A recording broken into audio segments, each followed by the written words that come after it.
요한계시록 공부 49번째 마지막 시간입니다. 그동안 1년여간 함께해 주신 모든 분들께 감사하고요. 마지막으로 4가지 적용을 더하면서 총 7가지 적용을 살펴보도록 할 텐데요. 첫 번째는 날마다 회개하는 삶, 두루마기를 빠는 자에 대해서 함께 살펴보고자 합니다.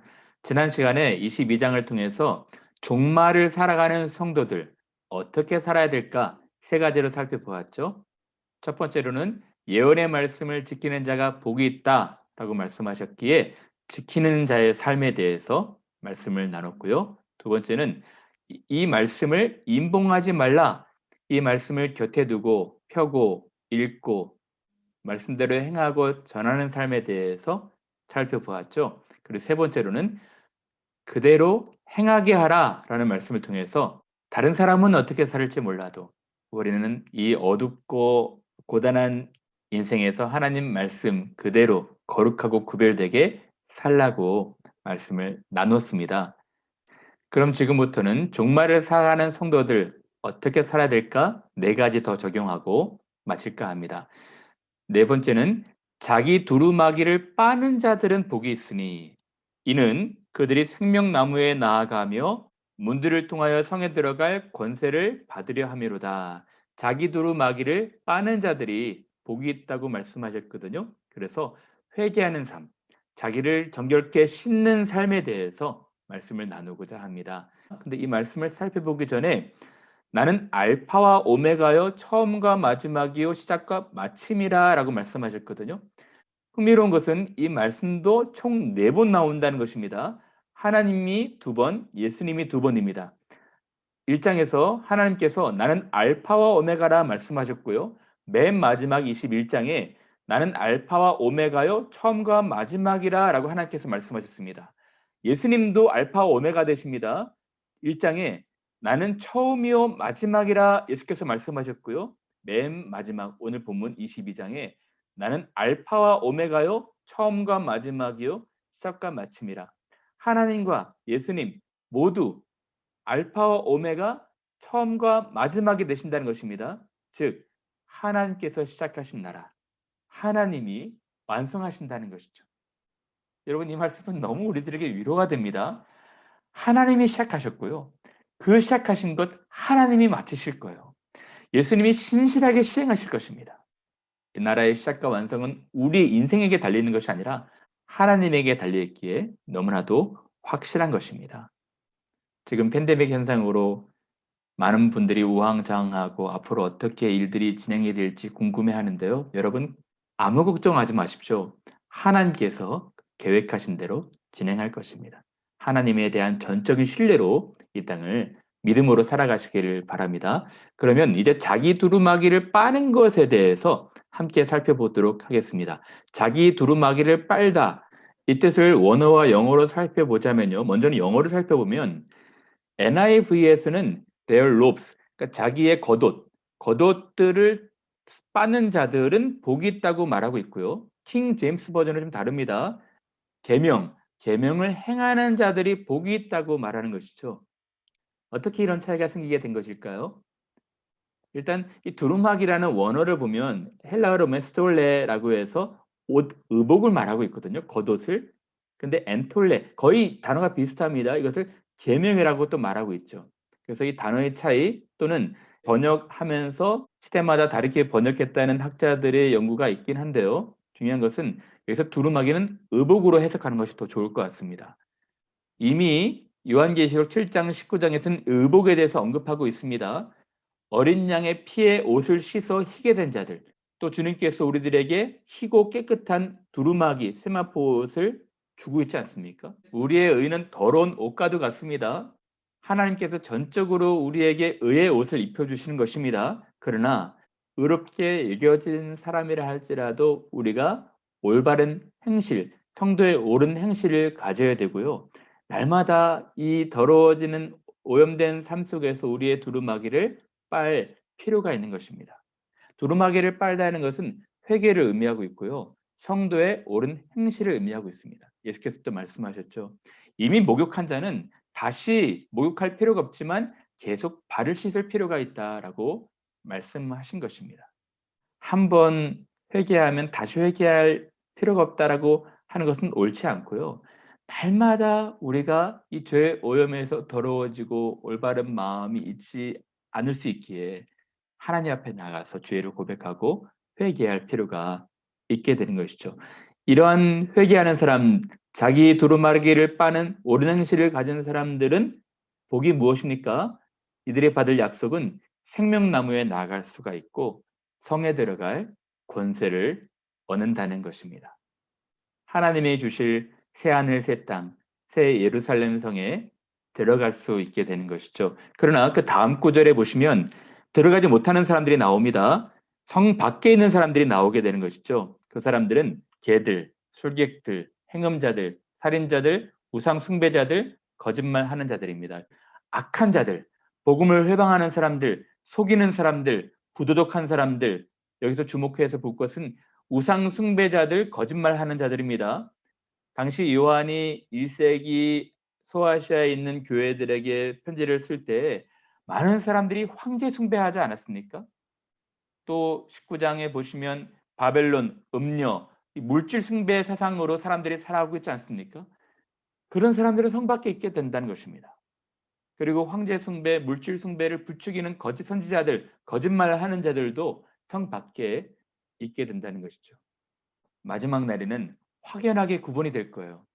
어둡고 어선한 세상에서 하나님 말씀을 신실하게 믿고 따라가는 사람들은 놀라운 복, 영원한 나라를 상속받게 될 것입니다. 그것을 예수께서 말씀해 주고 싶으셨던 것입니다. 나 예수는 교회들을 위하여 내 사자를 보내어 이것들을 너에게 증언하게 하였노라. 나는 다윗의 뿌리요 자손이니 곧 광명한 새벽별이라 하시더라. 광명한 새벽별이 무엇입니까? 흑암, 깊으면 깊을수록 새벽 여명, 새벽별이 밝아오게 되면서 침침한 흑암에서 갈 길들을 보여주고 있지 않습니까? 어디로 가야 되는지, 어떻게 행해야 되는지 보여주고 계신 것입니다. 1세기에 소아시아에 있는 교회 교인들이 얼마나 힘들고 어려운 삶을 살았을까요?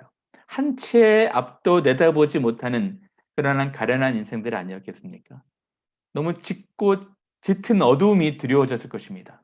실제로 많은 사람들은 바로 앞에서 어떤 일들이 일어날지 아무도 알지 못하는 그런 깜깜한 흑암 같았을 것입니다. 그러나 예수께서 빛을 비추셔서 우리가 가야 될 길 선명하게 비춰주신다는 것이죠. 오늘을 살아가는 성도들도 마찬가지 상황에 있다고 생각합니다. 어떻게 살아야 될지, 어떤 길로 가야 될지, 무엇을 행해야 될지 어수선하고 흔들리는 그런 분위기입니다. 이때 여러분들이 빛 대신 예수님께서 보여주시는 그 그 길을 걸어가야 하는 것이죠. 어둠 속에서 어둠의 일들을 본받지 말고 낮에와 같이 단정하게 행하며 우리가 옳지 못한 것들은 다 회개하고 주님 앞에 고백하면서 살아가야 되는 것입니다. 그럼 두 번째로 복음을 전하는 자의 삶 또는 말씀을 가감하지 않는 삶 두 가지를 살펴보도록 하겠습니다. 10절은 다음과 같이 말씀하십니다. 성령과 신부가 말씀하시기를 오라 하시는도다. 듣는 자도 오라 할 것이요 목마른 자도 올 것이요 또 원하는 자는 값없이 생명수를 받으라 하시더라. 이 말씀에서 오라 받으라라는 말씀을 통해서 우리가 말씀을 전하는 자의 삶을 살아야 한다라고 적용하고 싶습니다. 자세히 살펴보면은 성령과 신부가 말씀한다고 했습니다. 성령만이 말씀하시는 것이 아니라 성령과 신부가 말씀한다고 그랬거든요. 여기서 신부는 무엇입니까? 교회를 말하고 있는 것이죠. 성령과 교회가 초청하는 것입니다. 누구에게 무엇을 초청하는 것인가요? 영어로 보면 조금 더 자세할 텐데요. 목마른 사람들, 갈증을 느끼는 사람들, 삶의 의미를 찾지 못하고 힘들어하는 사람들, 그들을 오게 하라는 것입니다. let 사역동사를 쓰고 있죠. let him come. 그들을 나오게 하라는 것입니다. 그리고 소망이 없이 살아가는 사람들, 무엇을 찾고 싶어하는 사람들, 그 사람들을 값없이 자유롭게 주어지는 생명수를 먹게 하라는 것입니다. 그것을 받게 하라는 것이죠. 이 일들을 누가 해야 되는 것입니까? 성령 하나님께서 부지런히 그 역할들을 하고 계시는데 교회도 그 일을 감당하라는 것입니다. 성령 하나님이 교회에 은혜를 주셔서 교회가 외치게 하는 것이죠. 그들을 오게 하고 그들에게 놀라운 선물, 생명수를 받게 하라는 것입니다. 교회의 사명과 역할인 것이죠.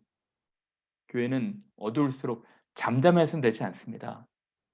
오늘날 교회가 너무 어려운 상황 가운데 있죠. 이럴 때일수록 때를 얻든지 못 얻든지 우리는 주의 복음, 마지막 날이 가까울수록 주의 복음을 전해야 되는 삶을 살아야 하는 것이죠.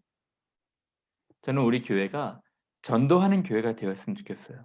저는 우리 교회가 선교하는 교회가 되었으면 좋겠습니다.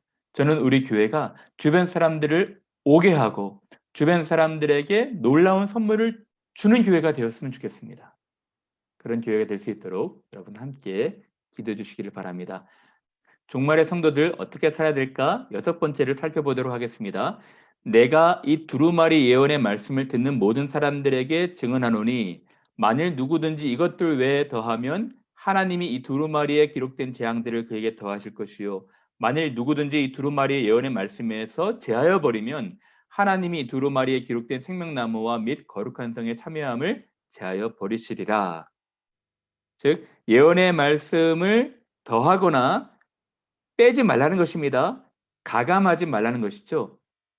그런 의미에서 종말의 성도들은 어떻게 살아야 될까요? 예언의 말씀을 왜곡하거나 변질시키거나 비틀지 말고 말씀 전체를 신실하게 지키며 살라는 것입니다. distort 단어는 왜곡하지 말라는 것이거든요. 더하거나 제하지 말라. 이 뜻을 좀 자세히 살펴보면요. 우선 이 말씀의 뜻이 성경 전체 문자 한자 한자 그대로 지키라는 뜻은 아닙니다. 무슨 말씀이냐면 당시 구약 율법에는 당시 문화에 맞는 법들이 있었거든요. 구약의 안식일법, 또 음식법, 제사법 이런 것들은 우리가 지금 지킬 수 있는 것이 아닙니다. 모세에게 주어진 율법, 안식일법이 굉장히 까다로웠죠. 안식일에 마음, 목숨, 뜻을 다하여 지키지 못하면 돌을 쳐서 죽이는 법이 있었거든요. 여러분 오늘도 이것을 그대로 지킬 수 없는 것입니다.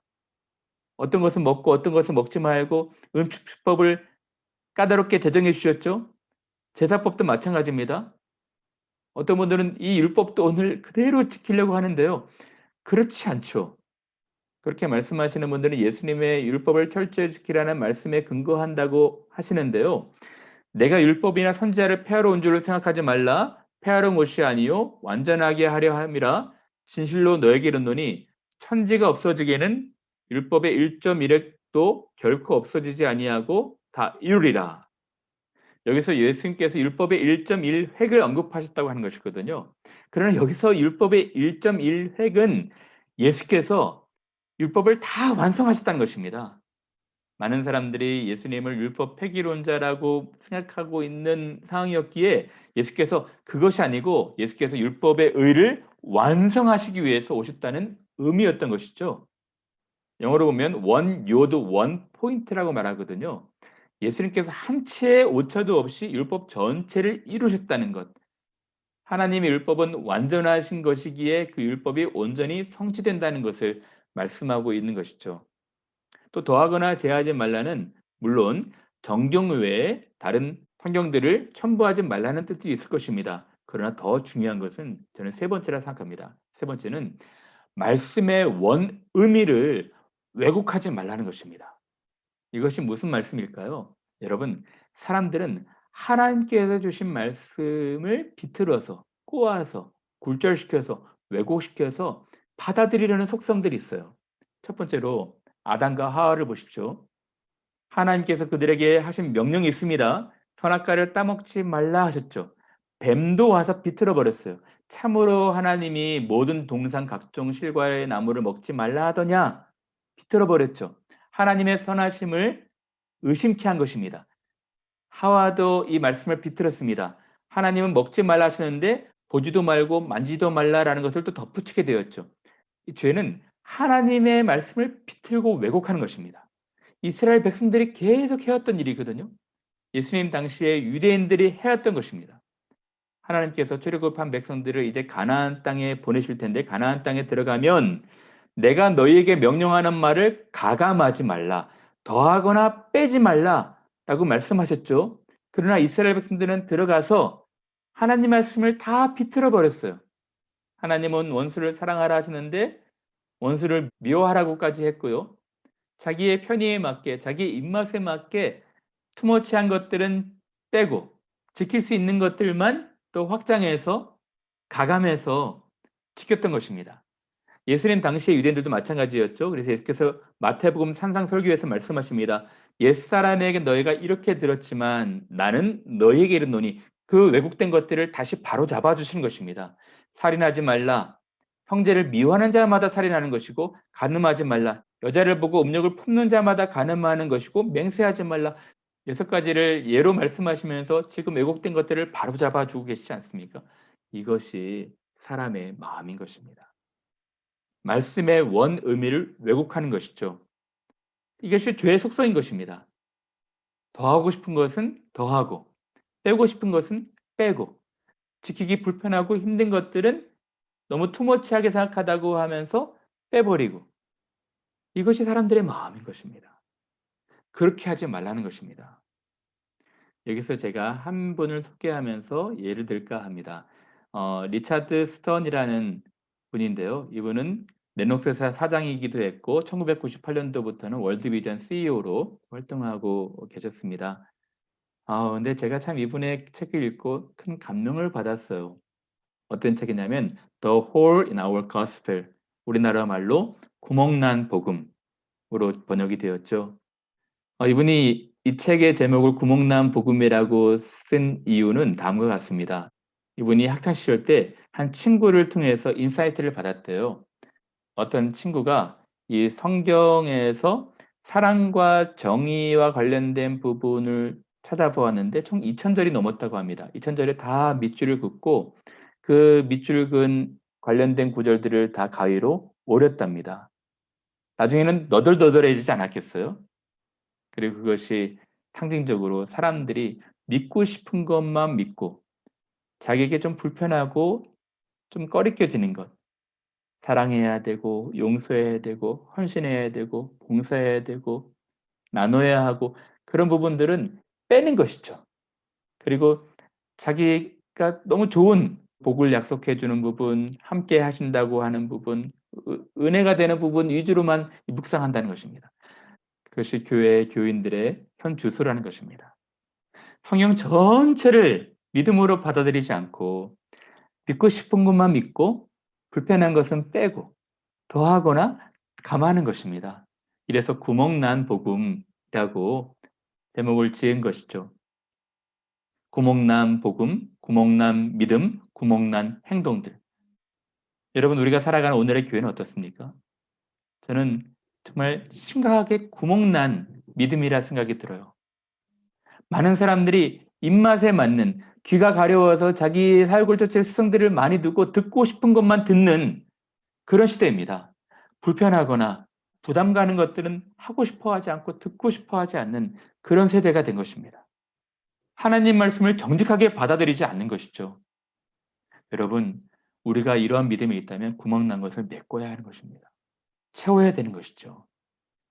리처드 스탄스라는 분은 참 너무너무 귀한 일들을 많이 감당하시는 분이시거든요. 이 월드비전이 많은 선행을 하고 있지 않습니까? 2000년도인가 우리 한국에 와서 인터뷰한 기사를 보았는데요. 그가 이렇게 말하고 있습니다. 성경은 헐벗고 가난한 자들을 돌보는 것이 예수님을 사랑하는 길이라고 말하고 있지만 교회는 부유해지면서 부의 가치에 집중하게 되었고 복음의 명령에서 점점 멀어져 갔습니다.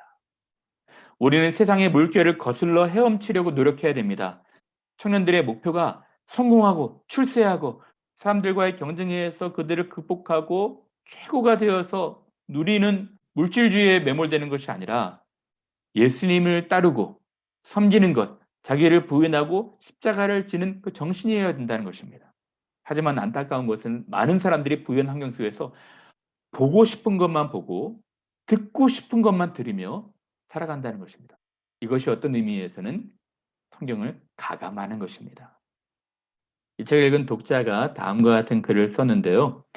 세상이 만들어 놓은 기준에 의해서 우리의 성공이 재단되어서는 안 된다는 것입니다. 사람들이 이 만들어 놓은 세상의 기준에 우리가 들어가서 거기서 맞춰서는 안 된다는 것이죠. 하나님은 우리를 성공을 위해서 부르신 것이 아니라 순종을 위해서 불렀다는 것입니다. 이 말씀은 한 유명한 수녀님의 말씀이기도 한데요. 그렇다고 해서 우리가 이 세상에서 부주의하게 또 불성실하게 살라는 뜻이 아닙니다. 아우구스티누스의 말씀처럼 모든 것이 우리에게 달려있는 것처럼 최선을 다하라는 것입니다. 그러나 모든 것이 하나님에게 달려있는 것처럼 기도하라는 것이죠. 하나님 의지하라는 것입니다. 정리하면 여섯 번째로 종말을 살아가는 성도들 어떻게 살아야 될까? 하나님 주신 말씀의 그 본래 의미를 왜곡하지 말고 틀지 말고 한 제 말씀의 메시지를 올바르게 받아들이고 지키며 살아가야 한다는 것이죠. 그럼 이제 마지막 종말 신자의 삶 마지막 일곱 번째로 예수님 오실 날 기다리며 살라는 것입니다. 오늘 본문 말씀 마지막에 요한계시록 22장 제일 마지막 21절에 다음과 같이 기록되어 있습니다. 이것들을 증언하신 이가 이르시되 내가 진실로 속히 오리라 하시거늘 아멘 주 예수여 오시옵소서 주 예수의 은혜가 모든 자들에게 있을지어다 아멘. 정말 신자들의 삶의 일곱 번째 마지막은 wait, 예수님을 기다리는 삶인 것이죠. 예수님 약속하신 것처럼 다시 오실 것입니다. 그가 처음에 오신 것처럼 초라한 모습이 아니라 영광스러운 모습으로 약속하신 것처럼 약속대로 다시 오실 것입니다. 여러분, 저는 목사이지만 예수께서 다시 오시는 것에 대해서 가끔 믿음이 흔들릴 때가 있습니다. 예수님 다시 오시게 되면 사망과 애통과 눈물과 공고함이 없는 영원한 신비로운 나라가 올 텐데 그 나라에 대해서도 막연하게 생각되는 때가 있습니다. 그럴 때마다 다시 오실 예수님에 대한 믿음이 약해질 때마다 제가 생각하는 것은 예수님의 처음 오심입니다. 2000년 전에 예수님이 처음 이 땅에 가운데 오신 것에 대해서 불신하는 분들은 아무도 안 계시죠? 여러분, 예수께서 오신 것은 약속에 의해서 오신 것입니다. 그 약속은 아담 때부터 시작이 됐습니다. 하나님이 아담의 타락으로 인생을 포기하지 않으시고 창세기 3장 15절에 여자의 후손을 약속하셨거든요. 그것이 이제 아브라함 때 확대가 되어서 아브라함의 씨, 나중에는 유다의 씨, 모든 민족이 복을 얻겠다고 말씀하셨고요. 모세 때에는 속죄의 방식, 희생 제사와 노뱀에 대해서 유월절 어린 양에 대해서 말씀해 주시고 다윗 때는 너무너무 정교하게 메시아에 대해서 말씀하시고 계시거든요. 시편은 메시아에 대한 예언으로 가득한 시편입니다. 그중에서도 22편은 제5복음서라고 불릴 정도로 예수님의 십자가 순환에 대해서 너무 선명하게 예언해 주고 계시거든요. 메시아에 대해서 약속하고 계신 것입니다. 엘리 엘리 라바 사박다니 내가 목마르다. 예수님의 옷이 제비뽑음을 당하고 또 메시아의 부활도 예언하고 있죠. 선지자들로 오게 되면 그 예언은 더 정확해집니다. 처녀의 몸에서 예수께서 오실 것이고 나사렛인이라 칭함받을 것이며 베들레헴에서 출생하실 것이고 심지어는 나귀를 타고 입성할 것이며 은 30냥에 팔릴 것. 모든 것이 다 예언되었거든요. 예언된 대로 예수께서 말씀하신 대로 오신 것입니다. 그러면 예수님 오신 뒤로 예수께서 다시 오실 것이라는 것도 너무너무 많이 말씀해 주고 계셨거든요. 내 아버지 집에 거할 곳이 많도다. 마음에 근심하지 말라는 것입니다. 하나님을 믿으니 나를 믿으라는 것이죠. 내가 처소를 예배하러 가는데 다시 오시겠다는 것입니다. 그리고 우리도 그곳에 영원토록 함께 있게 하겠다는 것이죠. 또 천사도 예수님께서 올라가신 것처럼 다시 오실 것이라 말하고 있고요. 예수님께서 그날은 아무도 모르는데 생각지 않은 때 인자가 올 것이다. 준비하고 예비하고 있으라 말씀하셨고 사도도 그날은 도둑같이 올 것이다 말하고 있습니다. 너무 많은 측면에서 구절에서 예수님이 다시 오실 것에 대해서 예언하고 계셔요. 어떤 성경 연구자들은 뭐 1500구절 이상 넘는다 하더라고요. 구약의 예언처럼 예수께서 처음 메시아로 오셨다면 예수님께서 또 많은 사도들이 약속하고 예언했던 것처럼 예수께서 다시 오실 것입니다. 그때와 시는 아무도 뭐 알지 못하지만 반드시 속히 약속대로 오실 것입니다. 여러분, 구약에 예수님이 오신다는 이 예언이 가득했는데 왜 유대인들은 이 예수님을 메시아로 믿지 않았을까요? 메시아가 오면은 여러 현상들이 나타나는데 대표적으로 두 가지를 제가 갖고 왔는데요. 두 가지 현상이 무엇입니까? 이적과 기적과 치유, 즉 놀라운 회복이 일어난다는 것입니다. 봄이 오면 꽃이 피듯이, 봄이 오면 눈이 녹듯이 메시아가 오게 되면은 일어나는 현상들이 있었거든요. 그것은 병든 자, 아픈 자, 환자들이 다 고침을 받고 심지어는 죽은 자까지도 살아난다는 것입니다. 예수께서 메시아로 오셔서 이 모든 일들이 회복이 일어나고 있었죠. 그래서 많은 인파들이 예수님을 메시아로 알고 따랐던 것입니다. 그런데 이분들이 예수님을 온전한 메시아로 믿지 못했던 것은 두 번째 이유인데요. 메시아가 오게 되면은 죄의 압제에서 악한 사람들이 쫓겨나가고 포로된 사람들이 다 해방을 얻고 정치적인 놀라운 다윗 왕국의 회복 재건이 일어난다고 믿었거든요. 정치적 회복, 정치적 평화를 믿었습니다. 진정한 평화의 나라가 도래한다고 믿었죠. 그런데 예수께서 오셨음에도 불구하고 그런 일들이 일어나고 있지 않은 것입니다. 심지어 예수님께서는 정치적 혁명, 정치적 저항에는 관심조차 없으시고 도리어 너무 무기력하게 보이는 것입니다. 죄인들과 함께 식사하시고 바리새인들도 마다하지 않으시고 결국 너무 무기력한 모습으로 자기를 내어 죽이시기까지 하지 않습니까? 사람들이 너무 실망한 것입니다. 심지어는 세례 요한도 그랬죠.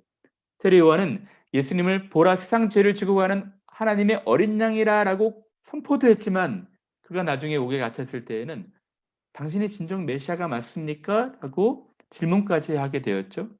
첫 번째 현상은 일어났지만 두 번째, 세례 요한은 악한 정치인, 악한 세력에 당당하게 맞서 외치고 있었는데 예수님은 너무 무기력해 보였던 것이죠.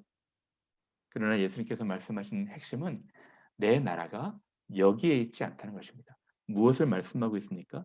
하나님의 나라가 시작이 되었지만 이제 이 진정한 정의, 공의의 나라는 재림, 예수께서 세컨 커밍 할 때 이루어진다는 것입니다. 이 나라가 지금 시작되고 진행이 되고 있고요. 나중에는 완성이 된다는 것입니다. 그리고 예수님이 말씀하십니다. 나를 인하여 실족하지 아니하는 자가 복이 있다는 것입니다. 무슨 말씀입니까? 메시아에 대한 예수님에 대한 오해로 자기가 생각하는 메시아는 이래야 될 텐데 그렇지 않다고 해서 실족하는 사람들 있을 수 있다는 것입니다.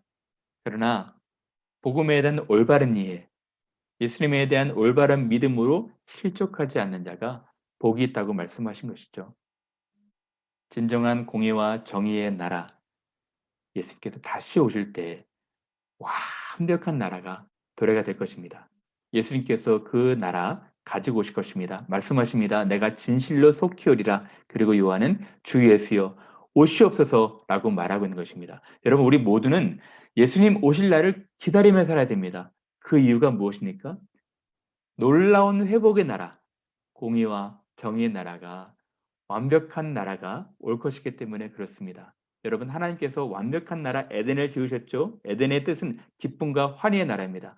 하나님께서 에덴을 지으시고 너무 보시기에 심히 좋으셨어요. 하나님이 인간과 교제하기를 바라셨고 그 교제가 더 충만해지기를 바라셨습니다. 에덴은 사망과 애통과 아픔과 눈물이 없는 자유와 평화, 사랑의 나라였습니다. 그러나 죄가 이 모든 것을 망가뜨렸죠. 아담은 에덴 동쪽으로 쫓겨났고 또 그 아들이 형제를 죽이는 모습을 보았습니다. 형제를 죽였던 가인도 노 땅으로 피하지 않습니까? 여러분 노시라는 이 지명이 흥미롭습니다. 노의 뜻이 무엇입니까? 유리하다, 방황하다, 방랑하다, 요동하다라는 뜻이거든요.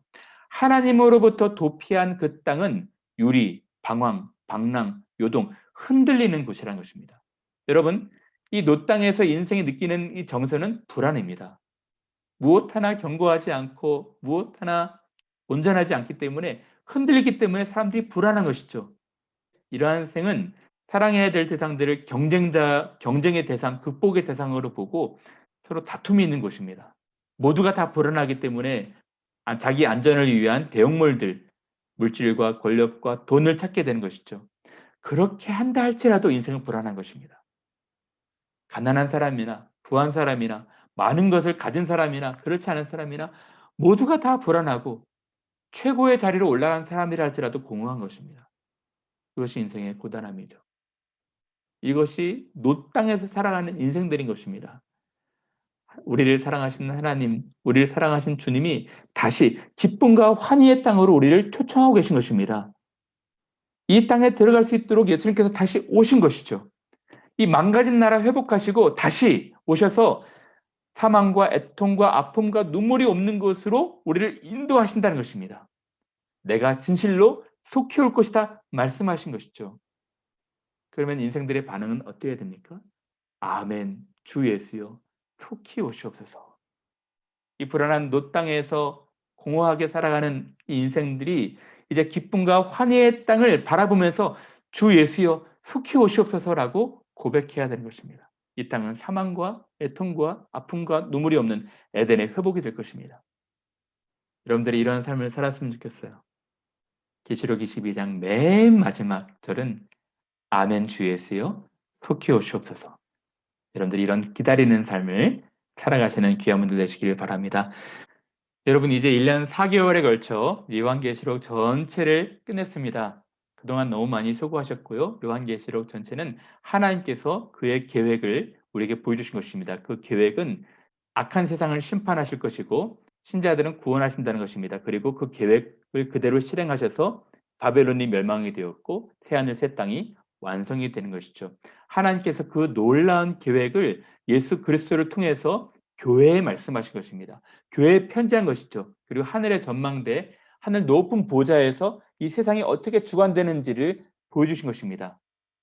하나님이 이 악한 세상을 나팔, 대접으로 심판하실 것이고 교인들은 이 땅 가운데에서 복음의 사명들을 감당해야 될 것이며 12장부터 14장에서는 배후에서 활동하는 사단 마귀가 세상으로 쫓겨나서 두 짐승을 통해서 마지막으로 발악을 하고 있지만 궁극적으로는 맨 마지막 날에 멸망한다는 것입니다. 한순간에 망할 거예요. 예수께서 다시 오셔서 새하늘 새 땅, 새 예루살렘 성을 우리에게 주실 것입니다. 여러분 이것이 우리가 요한계시록을 살펴보았던 전체입니다. 이런 놀라운 환상을 요한이 본 것이고요. 두 번째로는 1세기 독자들 또 교회사 오늘 우리가 이 환상을 보고 있는 것입니다. 이 모든 것을 읽고 들은 사람들은 어떻게 될까요? 다음과 같은 것들을 지켜야 되는 것입니다. 하나님 말씀을 지켜내고 하나님 말씀을 가까이 두고 펴고 읽고 거룩하고 의롭게 살아가고 날마다 정결하게 우리를 씻고 할 수 있는 대로 이 복음을 많은 갈증 가운데 살아가는 사람들, 소망이 없이 살아가는 사람들한테 전해야 됩니다. 그리고 우리는 말씀을 가감하지 말고 왜곡하거나 뒤틀지 말고 전체를 받아들여야 되는 것이죠. 그리고 예수님 오시는 날을 기다리면서 살아가야 하는 것입니다. 하나님께서 우리 교회를 사랑하셔서 놀라운 그의 계획을 교회에 보여주셨습니다. 하나님의 크신 계획을 읽고 들었다면 신실하게 지켜내는 복 있는 여러분들 되시기를 바랍니다. 그동안 요한계시록 시험 공부 때 함께해 주셔서 진심으로 감사하고요. 깨달은 말씀대로 소망 가운데 믿음 가지시고 살아가시는 승리하시는 여러분 되시기를 바랍니다. 그동안 감사했습니다. 고맙습니다.